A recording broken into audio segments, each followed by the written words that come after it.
Very good. Well, let's jump in and we'll start. We'll stop.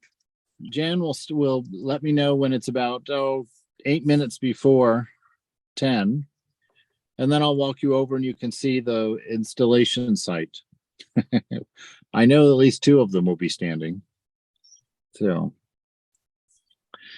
all right, and boy, do I have some videos for you. I took a walk up in the Colorado National Monument yesterday, and again, just constantly had this feeling of not being able to fully accept what I was seeing. You'll see from the videos that I put up that, I mean, the creativity is endless, and just the way everything is perfect when you walk out there. It's just amazing. The colors of the mountains and the stripes of sand and the rock formations and these gnarled old ancient trees that are tiny because it's so difficult to grow. It was really quite a wonderful time. And I don't know. I mean, in a personal way, you learn a lot about the divine just by experiencing beauty and just wondering at the intelligence of, that Satchitananda behind it, and thinking, what is the nature of this divine that we just see it manifested in such beautiful arrays of constant change. That you look up there. I was walking with Greg and I was just marveling. I was telling Greg, I said, look at this. The mountains and the geology that's going on there is taking millions of years to do. So you have God acting on the scale of millions of years. And then I said, and then you look down here at this little tiny purple flower, just infinitesimally small detail on that thing, and that was put together overnight. They bloom for one day and then they're gone. And I said, look at you've got all of this beauty being created on a scale of millions of years and minutes at the same time, and yet still able to maintain this beautiful sense of wholeness, this beautiful sense of harmony in the whole. It's just an amazing thing to think about, how you can have something so delicate and something so enormous in the same place and have them both be absolutely safe together. It's really just striking. I enjoy that so much, and I think there's reasons for us to get out into nature and get into solitude and leave our worlds behind for every now and then, to be with God, to be with the divine, and to just quietly listen and learn from this manifestation of that divine, that love. And this is a great place to do it. But you can do it there too. All right. Page 137, we're continuing on with emptiness.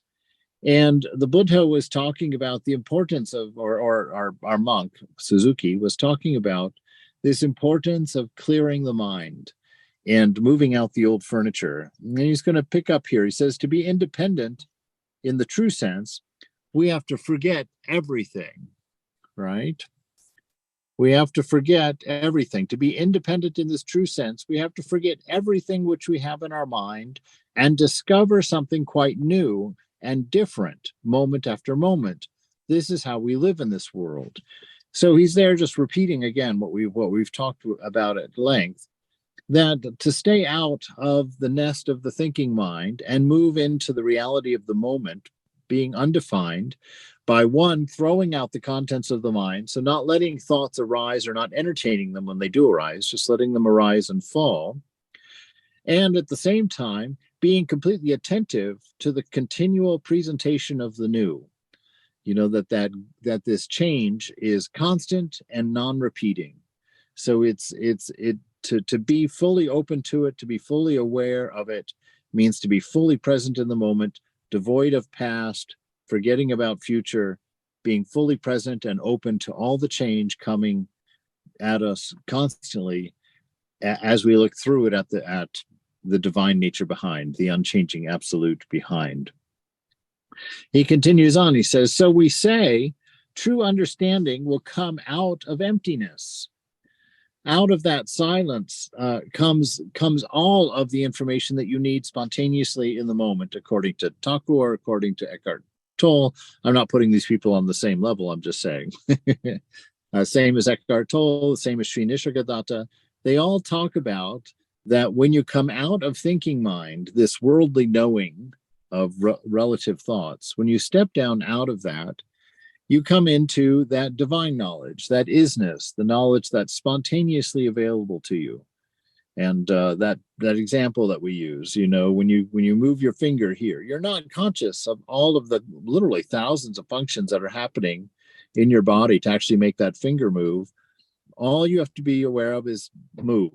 You say, move that finger, and all the rest is divine knowledge. It's the everything is taken care of. You say, move, that finger moves. You don't have to know the names of a million cells to activate. And so they're saying, come to this quiet center, this nowness of yourself, and that will be the experience. Everything needed to navigate the present moment will be provided. So he says, so we say true understanding will come out of emptiness. When you study Buddhism, you should have a general house cleaning of your mind. You must take everything out of your room and clean it thoroughly. That's really the process of jupam. That's the process of jupam. Is of course, Hafiz says that each time you say the name of God, it's like running the mind through a piece of cheesecloth. And so that presence of the absolute, the presence of the divine, of your beloved, that's our purifying factor. That's why we do our discernment with the image of the divine or our chosen ideal present in mind, because that's what keeps our mind true. It's our compass point.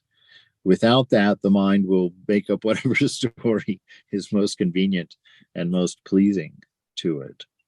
So that process of the yamas and niyamas is carried out really by the constant practice of the presence of God. Because in that constant practice of the presence, you're becoming aware. And with that awareness, remember Swami Prabhupada saying that awareness, that the knots of Maya come untied of their own accord when placed in the light of awareness. So just that practice of presence is all that's necessary for this purification, So for most of us, that practice of mantra, of the name of God, the repetition of the name of God, but even just that silence awareness of that Om, or even the Jesus prayer, any of those are fine for cleaning the inside, right? And he says, so you take everything out of your room, you clean it thoroughly.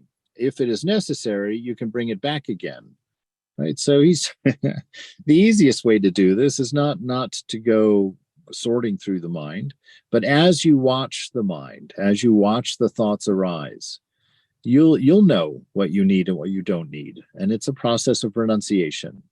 You discern as it arises. If it's unnecessary, you just don't do anything, and it will disappear of its own accord. If it's necessary, then it's necessary, as you go forward. You may want many things, so one by one you can bring them back, but if they are not necessary, there is no need to keep them. We see the flying bird. Sometimes we see the trace of it. Actually, we cannot see the trace of a flying bird, but sometimes we feel as if we could. This is also good. If it is necessary, you should bring back in the things that you took from your room. But before you put something in your room, it is necessary for you to take out something. If you do not, your room will become crowded with old, useless junk. And he's getting into a very particular practice of discernment and renunciation, of just sorting through everything that you've got going on in your mental world. And sorting out those things that are true to our scripture, true to our experience, true to our teacher, to our guru, and those things that are not, we leave them out.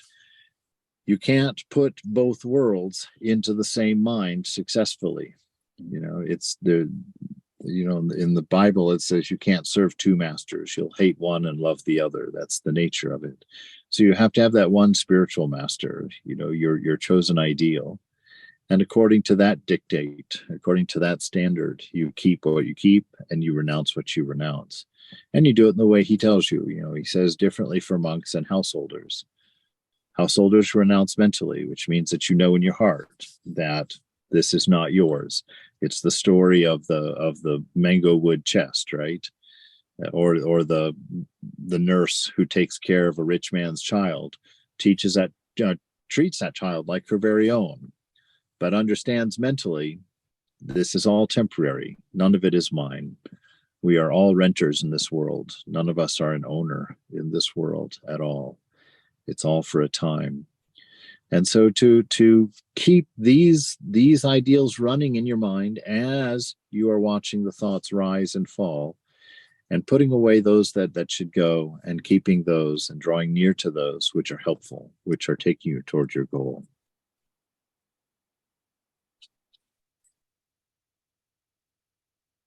So we say, step by step, I stop the sound of the murmuring brook. When you walk along the brook, you will hear the water running.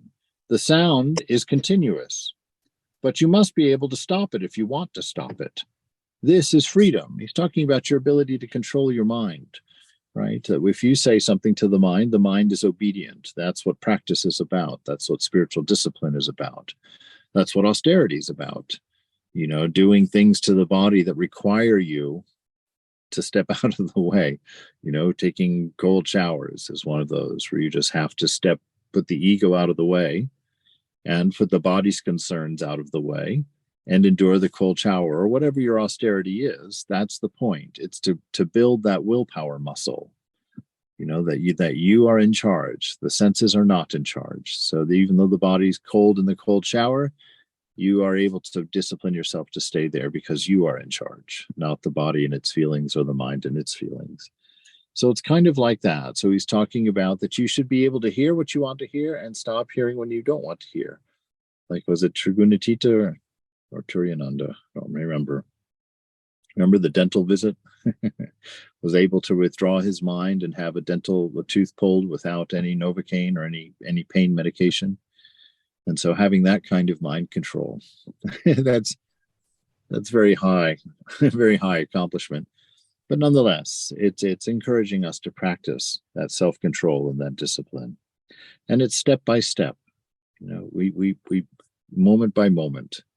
In the moment, there's only obstacles and they present themselves one at a time. So if you keep the focus on the moment and not on big chunks of time, then you don't get as worried, right? In this moment, you can think of God. You can also do whatever else you're doing. But if you can remember in the moment, you think of the divine and then carry on doing what you need to do. That's step by step, moment by moment. The sound is continuous, but you must be able to stop it if you want to stop it. This is freedom. Indeed.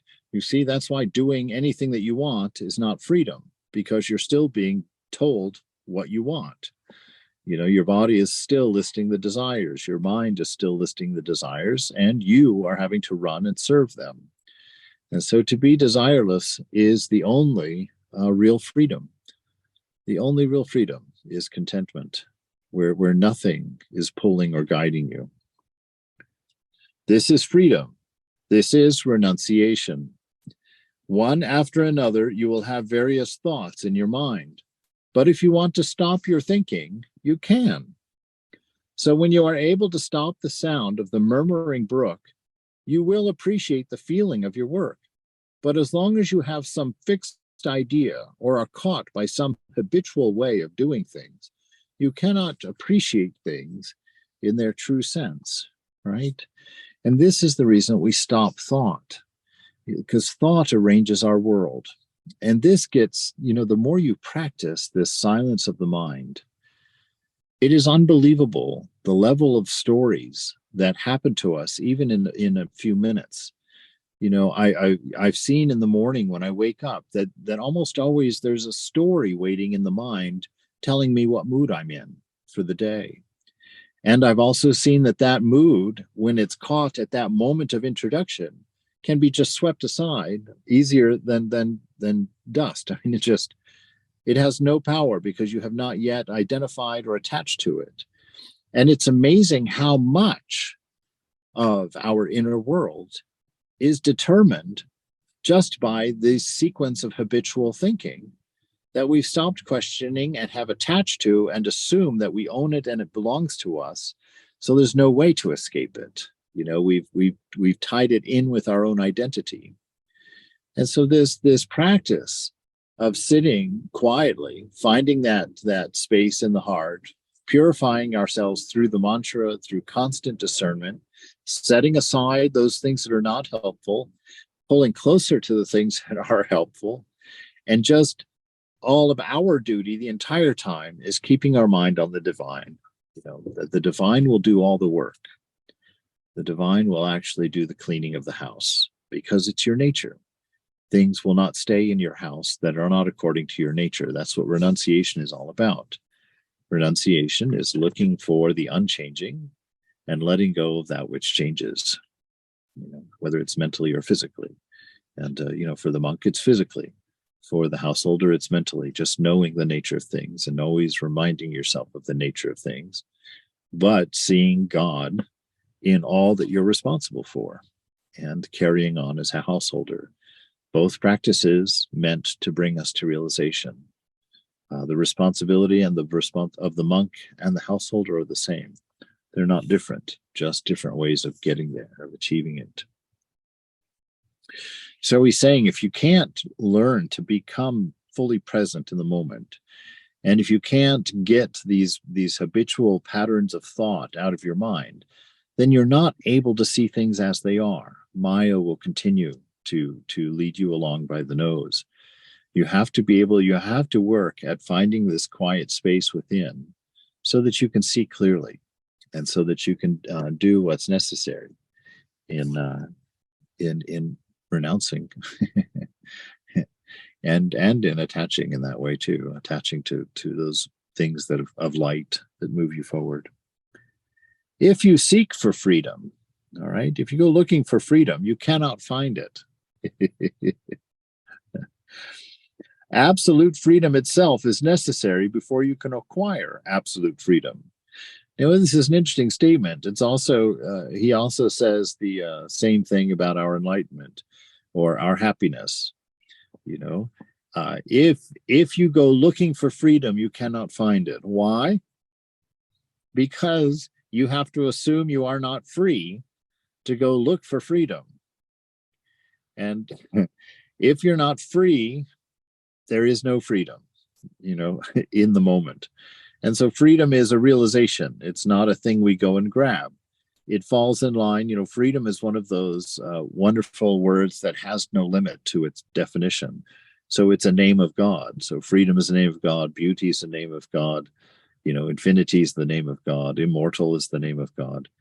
It's like all of these things are names of God. You can always tell because they're bottomless and it can't easily be defined. So this idea of it's not in spiritual life, it's again making that point, which he knows is very important. He's told us this at least 8 times so far in this book, that our practice is not an acquisition. So freedom is not something you acquire. If you acquired it, then it could be taken from you. And that mere fact prevents it from being freedom, right? Because it will come with fear. So freedom has to be something that is inherently ours, that we are heirs to. We are not beggars or buyers.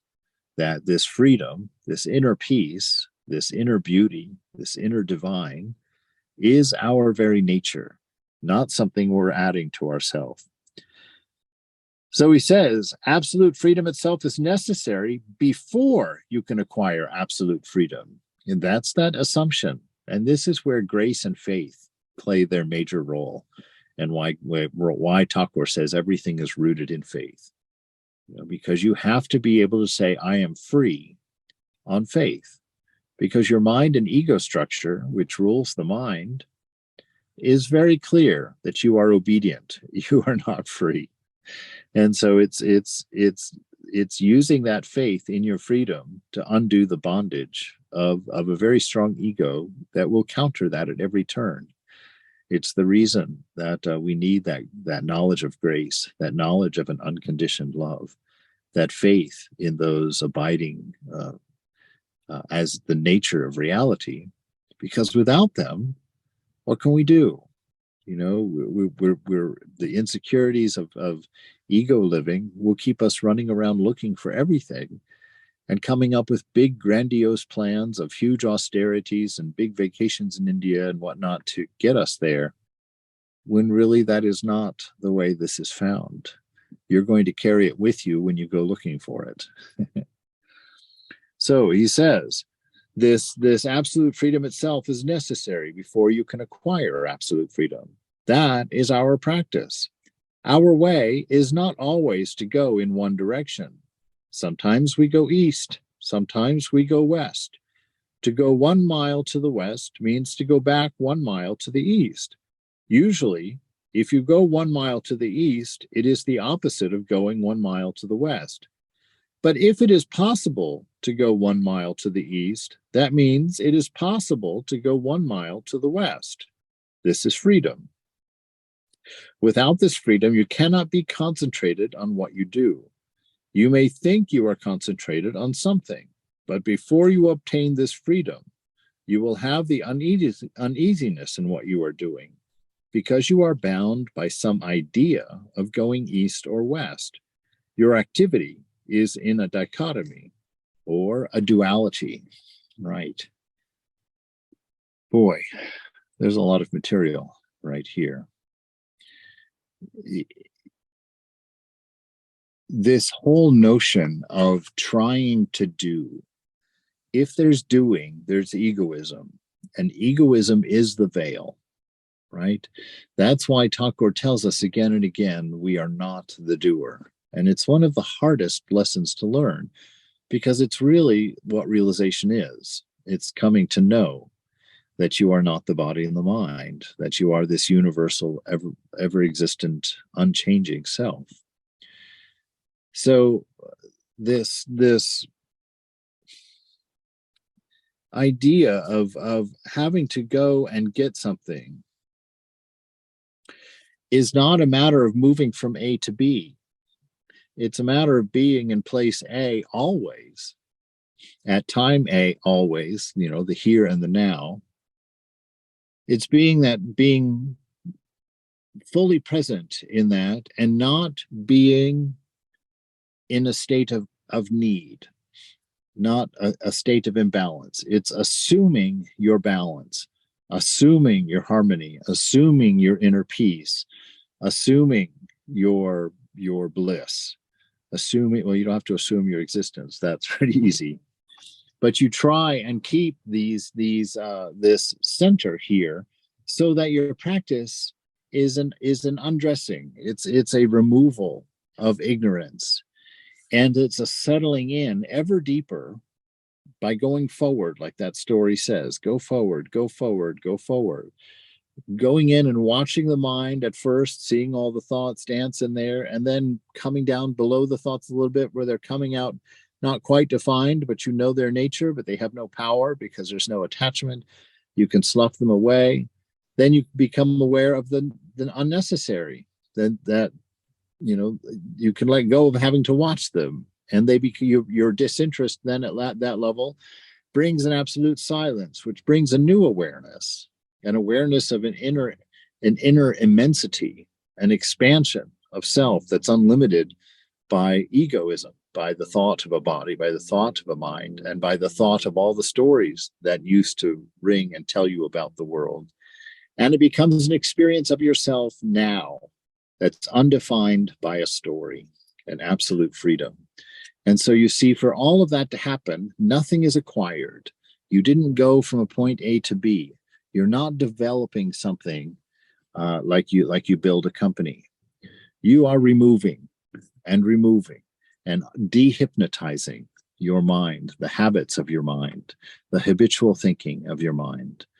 You know, it's been staggering to me. I was telling a very good friend of mine this week, you know, that I struggled so much for so many years with depression. And this practice in these last 6 months that I've been really focusing on it, you know, I don't know if it's gone or not, but I haven't had a depressive episode in 7 weeks, which is, that's a record. That's an amazing record. And not only has not been there. There has not even been an attempt or a hint of it, you know. And I've seen times where I've woken up in the morning and that mood was there, that story was there, and just because it was practice time, just because it was time for me to sit, I was able to sit and just become the observer of that and just deny it. Say, no, that's not who I am. That's not what I am. I don't need a reason to be happy. I need a reason to be depressed. It's like, and I don't have one, because of what? Because the moment carries its own bliss in it, its own freedom. The more you find that identity, the greater is that inner joy, that wonder at the moment, at being, as you begin to see these things without having forgotten about them. So if you seek for freedom, you can't find it if you're seeking for it. All right, concentration is not to try hard to watch something. In Zazen, if you try to look at one spot, you will be tired in about 5 minutes. This is not concentration. Concentration means freedom. So effort should be directed at nothing. You should be concentrated on nothing. In Zazen practice, we say your mind should be concentrated on your breathing. But the way you keep your mind on your breathing is to forget all about yourself and just sit and feel your breathing. So he's talking about, he's saying really the same thing, but coming through the back door almost, with this idea of concentration. Instead of picking one thing and holding on to it, look at that one thing and let everything else fall away. You see the change in emphasis? One has a grabbing, controlling sort of nature, and the other is just holding that space clear by removing anything that comes into the way from that thought of God. And so it's interesting, you could use this in your mantra and in your practice of the presence of God is the same thing. You just put yourself in that space and just be there. And anything that comes up in that presence, just let it go. Just let it pass. Don't even think about it. Again, I repeat that statement, resist nothing, attached to nothing. Resist nothing, attached to nothing. So let the thought rise. Let it be as shocking or as crazy it wants to be. Don't identify with it. It has nothing to do with you. Let the thought rise, let it fall. And let where you are, your practice of your presence, be the unchanging, be that steady center. But it's what you are. It's not something you're holding on to or acquiring. So it's a very different way of describing concentration. So it's being and dismissing things that are getting in the way instead of trying to hold on to or objectifying, because that's the problem with holding on, is you need to objectify. And once it's objectified, it's no longer you. It's no longer yours. You've taken it and set it outside of yourself. And that's what he's talking about when he made that reference to living in duality. It's when you take in thought, you divide things. When you attach to something, you become, part of you becomes that something that you're attached to. Your identity is the same with it, so it becomes part of you. And that's why there's so much need for purifying the mind, because of that identity. The mind, the thoughts of the mind, we identify with them.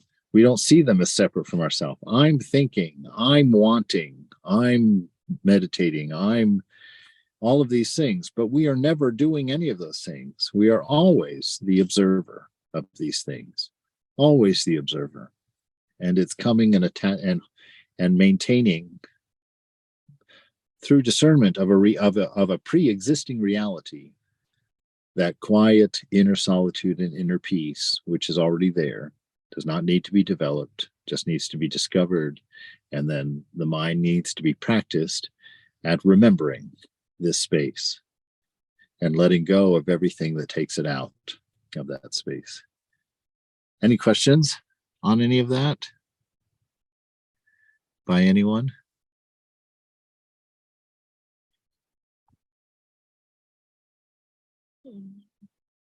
Nobody? Okay. We'll jump in and keep going then. All right. I have a question. Yes.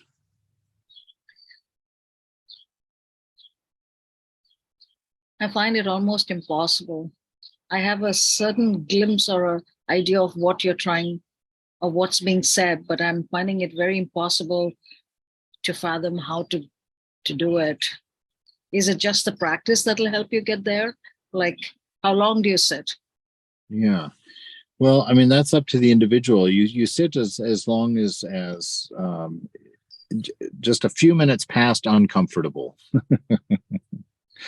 you know, because you don't want the sitting to become the crowding. But yes, it's you know, it's a the way that I have found it most helpful to practice it is yes, I do it for about a half hour in the morning, and then I do japa the other times. But that notion of just sitting, watching, arise, and letting go, and I add a little, you know, as a Vedantist and as a Bhakti, I add a little bit of devotion to it because I don't like the idea of the nothingness and the emptiness, and I don't I Thakur doesn't really talk in those terms. So I always imagine that Satchitananda is the 0 point. I don't have a 0 point that's empty. I have a 0 point that's one without a second, and that one without a second is that divine bliss, divine wisdom, divine isness.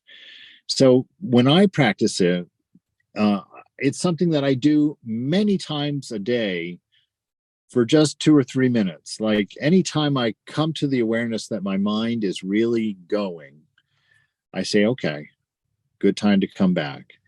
So I just stop for a second. I breathe for a minute. You know, watching the breath. I try to become aware of all my senses at once. You know, feeling my whole body at once, feeling everything, hearing everything, nothing in particular, but opening my ears and just hearing all the sounds around, and to kind of come into the moment and then begin to contemplate existence. How is it that I experience? How is it that I see, that I taste, that I touch, that I see and smell? And you know, begin just kind of that slow moving inward and breathing. And then I turn my attention to the mind, you know, and I just try and think of a continuous om. Or if you're doing your mantra, you can do your mantra, but don't watch yourself do your mantra. Don't be the one doing the mantra. Watch it happen in your mind. And don't pay attention to the mantra, but more to what it indicates, which is the presence of the beloved, the presence of the divine. And so by doing that, and I just do that long enough to kind of bring myself back to a center and get a sense of refreshment in my mind, and then dive in and continue.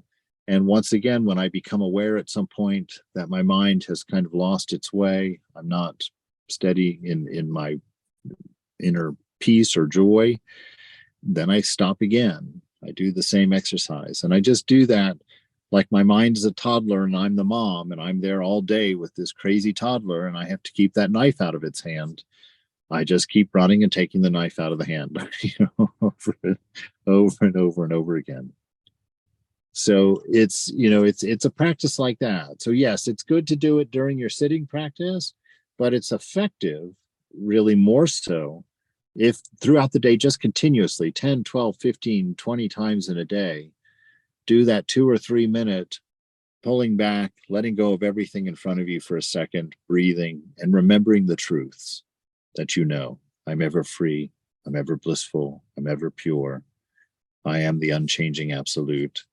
I'm the observer of all of this. I am none of this. All of this is in me. All of those things that you know to be true.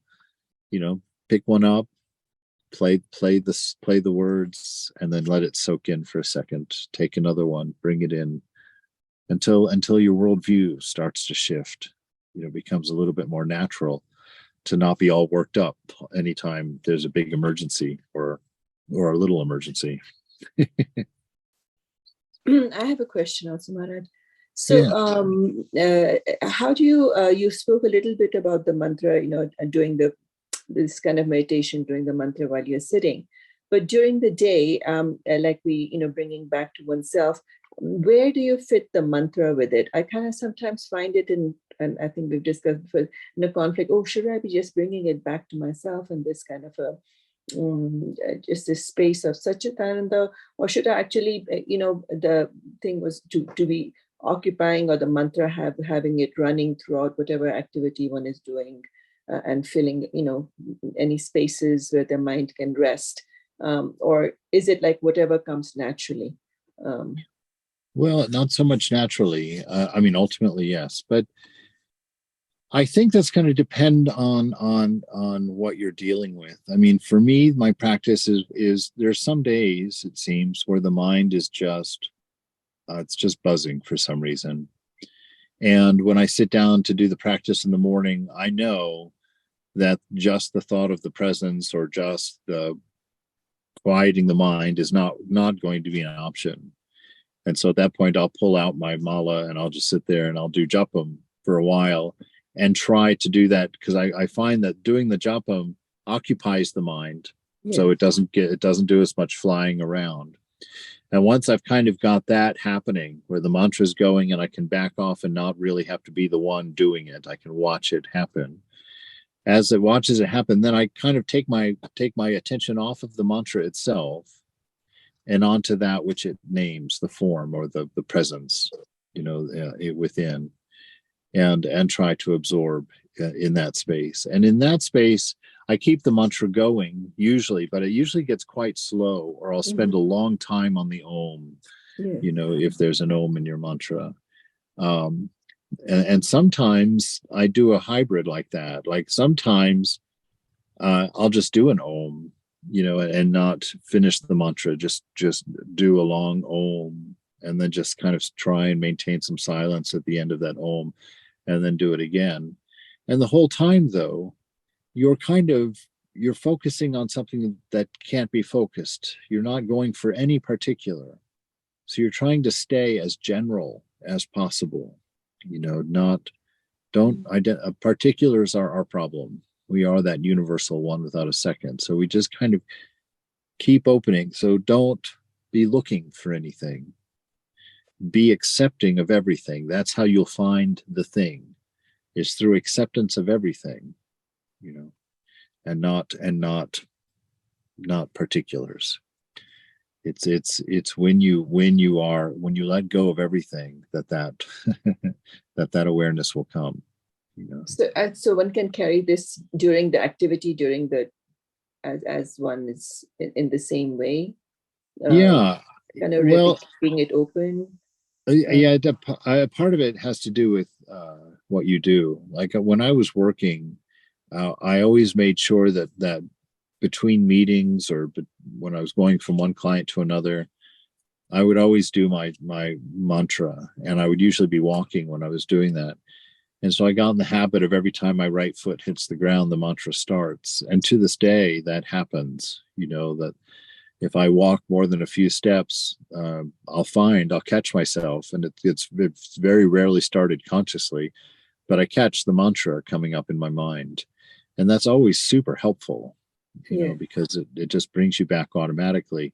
And then you can do whatever works for the state that for whatever you're experiencing, Okay. It's not always going to be the same. Okay. Yeah. Thank you. Certainly. Let's see. All right. Oops. Okay. Well, let's see here. All right. So it's not trying hard to do something. It's the allowing other things to fall out while you are doing the one thing. If you are concentrated on your breathing, you will forget yourself. And if you forget yourself, you will be concentrated on your breathing. I do not know which is first. So actually, there is no need to try too hard to be concentrated on your breathing. Just do as much as you can. If you continue this practice, eventually you will experience the true existence which comes from emptiness. Yeah, that emptiness is the non-particular. So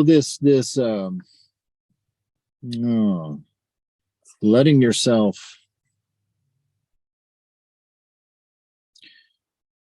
yourself be concentrated, more and more this points to what Swami Prabhupada talked about when he said the knots of Maya are untied in the light of awareness, because this really helps you in your spiritual life to remember that one most important thing, the presence of love, the presence of the divine. within. That is your awareness. That is the light of awareness. And all of these other things, the quieting of the mind, the being able to have this experience of inner bliss or inner peace, keeping the mantra going, what mantra to say or how to say it, all of those particulars, let awareness take care of it.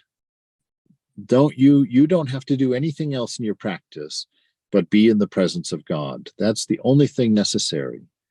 That will automatically make you a less selfish person. That will automatically help you to be more honest in your life. That will help you to be more in control. Just being in the presence, in awareness of awareness, in the Jnani speak, that's what brings about change. That's what brings about transcendence. And by thinking that way and knowing that to be true, that brings a sense of surrender, because all you then need to do is surrender to the moment, surrender to this awareness of God, of this divinity. And that surrender is the simile for renunciation, right? Surrender and renunciation are really the same act. It's letting go of things that are moving your concentration to the side from the thought of that eternal unchanging present, the beloved, your beloved within. And just allowing Mother to do her magic, to return you, to reset you to factory standard settings. Get you back to being a full human being in your full awareness of your divinity. So, all right. If you continue this practice, eventually you will experience the true existence which comes from emptiness. So bringing yourself into the present moment, bringing yourself into your awareness of the presence of the divine, that one without a second, and just sitting there in that awareness, and let it burn away the ignorance that we have that keeps us forgetting, and just watch closely everything. Watch everything closely. All right, what time do we have here? 9:46. That last thing helps a lot, Maharaj. The last part you said, that helped. Because one gets caught up, oh, should I be witnessing? Should I be the witness? Should I should I be doing the mantra? Or should I do this? But I think this last part really helps, that if you just be in the awareness, presence of divine, then anything that comes up is in the presence of divine. Right. So that's right. And that holds us true. That gives us a compass point to our nature, because we are that. Right. And so what it inspires is what we are. So thinking of God inspires you to be what you are.